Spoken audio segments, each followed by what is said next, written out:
So what I'll do is I'll start here, I'll look at this camera, and then I'll look at you. Okay? Are you ready? Yeah, I'm going to call this one How I Use My Gut as a Vibrational Buffer. How I use my gut as a vibrational buffer.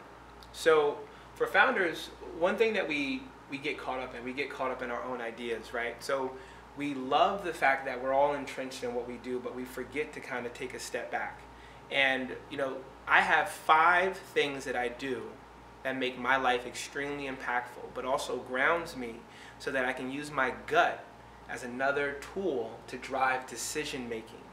Now, as a founder, as an entrepreneur, you have to be able to realize and see what's not just over the hill, but also who's going to be on the hill with you.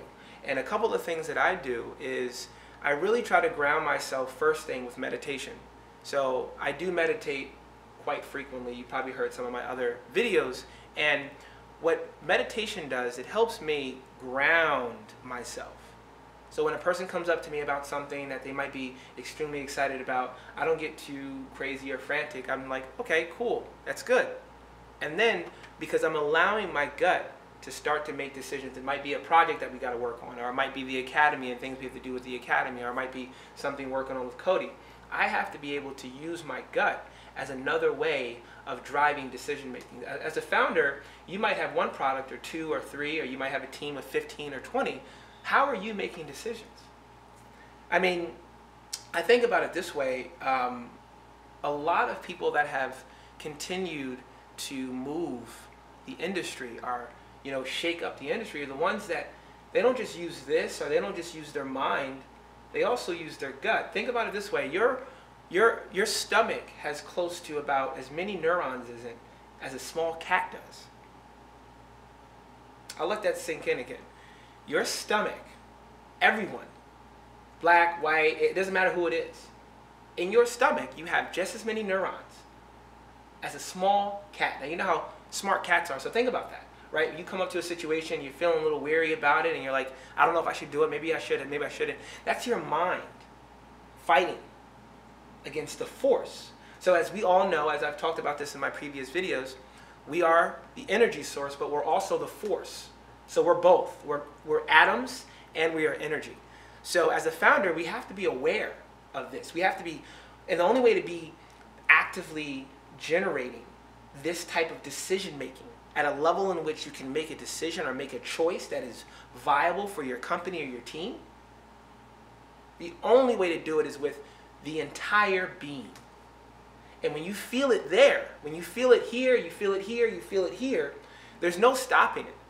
Because at the end of the day, the only individual that you're fighting against is yourself. So again, as a founder, you have to get away from your preconceived notions. That's number 1. You have to rid away and start to unlearn the things that you thought mattered. And when you start whittling away in those things, you can start to add on new levels of intellect, of, you know, maybe, you know, it's good to be confused sometimes. It's, you know, I meet a lot of founders and they tell me we all talk about different things and all different issues and problems, investment, all this and that. But at the end of the day, we're all looking at it through different eyes. And so think about it this way. When you run your business, so, okay, so some of the 5 things that I do to keep me grounded, to keep me understanding about what I'm putting out there in the world, whether it's the academy, whether it's Cody, or whether it's the lab, one of the number 1 things that I do is I train myself to be uncomfortable. I live being uncomfortable. Scarcity is another one. How scarce are you? Are you just relaxing? You're doing okay? Everything's fine? Okay, good. That means in this gladiator realm, you will lose. You cannot be comfortable. When you're startups, you want to disrupt, you want to rattle. We're all waves, right? You get some people that start rippling the waves and everyone gets scared at the end of the day. So be uncomfortable. The second one I said is meditation. I will always hold that true.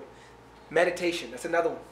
A third one that I already talked about is self-check. Okay, something comes in, am I jumping into conclusions? How am I looking at this from a biased standpoint? All right, do I add in other people as well so that I can make sure I put together the perfect picture for myself? How does that look? How does that feel? How does that sound, right? I always say this, or always say it, but think about it this way. The gazelle doesn't have to go up to the lion, as we said before, to say, are you my friend? It can just feel the vibrations in the field, right? This is the field. This is the concrete jungle, we call it. And when someone comes up to you, whether it's a service, whether it's friendship, whether it's whatever, you have to be able to feel that out with that person. You get a good vibe, okay. You get a bad vibe, okay. But you got to also remember,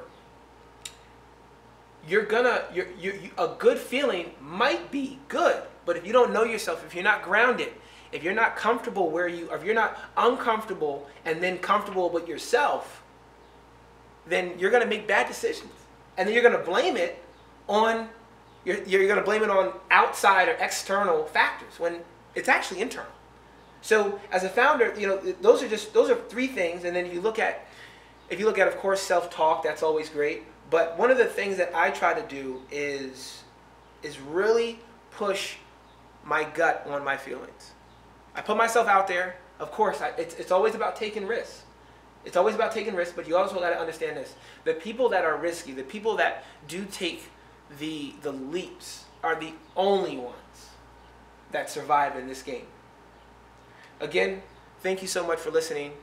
Think about the 5 things that I talked about, the 5 tips. If you want to ground yourself, if you want to understand the vibrational fields, you want to, like they say, you want to hear the ground, the herd coming, right? You want to be able to hear the herds coming.